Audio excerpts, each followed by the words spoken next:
User awareness training.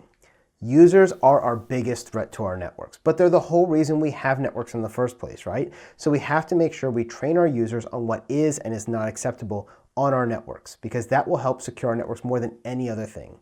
In fact, studies have shown that proper security training for your users is the most cost-effective control that you can apply inside your organization.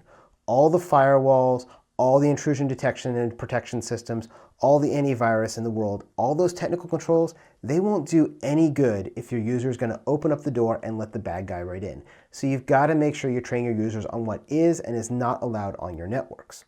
So some of the areas you want to discuss inside your training is things like your acceptable use policy. What is and what is not considered acceptable? Are they allowed to bring in CDs and listen to music at work? Well, that also brings a threat, right? So you may or may not want your drives to be allowed to read or write music or read or write CDs. What about USB thumbsticks? Are you allowed to use those? What about taking data home and working on it there? How about playing on Facebook? Is that allowed? All of these things are part of your acceptable use policy and should be discussed as part of your annual security training. You also want to talk about things like threats that are facing the organization. Maybe you guys have been recently targeted for spear phishing attacks or phishing attacks or a number of other scams that are out there. These are things you want to make sure your employees know about so they can protect themselves. You also want to talk about what do they do when they report a security issue. Who do they call and how do they put it in? Is there an 800 number you guys call because you're a huge organization, or do they just run down the hall and get the IT system guy, right? This is going to depend on your organization, so you want to make sure they know how they can report an issue. You also want to talk about physical security concepts. Things like locking the door behind them, only badging in themselves if you use RFID badges, and not letting somebody piggyback. All of these security concepts that I know you're already aware of, but your users, they're not, so make sure you train them on them. What about bring your own device? Does your company allow you to bring your cell phone and connect to their wireless network? Well, that's a thing that you're going to think about and decide, are you or are you not? But whatever the answer is, make sure you train your users on how they can protect your network if they are bringing their own device or keeping those devices off your network. The next thing we'll talk about is data handling requirements. How are they supposed to store data? Do they need to encrypt the files? Do they share them to a share driver on the local machine? Do they save them to a disk? Can they print them out?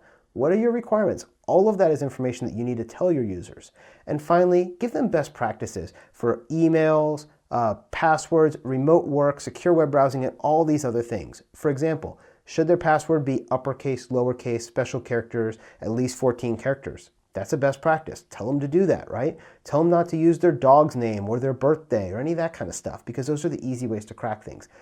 Remember, you as a cybersecurity professional are probably the smartest guy on this information, and so you need to pass that information to your users, and usually we'll do that as an annual training or some kind of online learning and design program that you guys will make everybody watch at your office. It just depends on how your office wants to go about doing it. And the last thing I want to talk about, just more specifically, is spear phishing and phishing. Remember, spear phishing and phishing is one of the huge threats against our networks. We talked about that all the way back in Domain 1 of the CSA course. But it is also one of the most effective ways that bad guys are getting in your networks. So if I create a really convincing spear phishing email and send it to your users, and they click on that link, it opens the port through the firewall and lets my malware come in, right? You've got to make sure you shut that stuff down. You can do that through email filtering with technical controls, but that's not 100% effective. And so really the best thing is teaching your users all about phishing and spear phishing and how to detect it and not click those links in emails.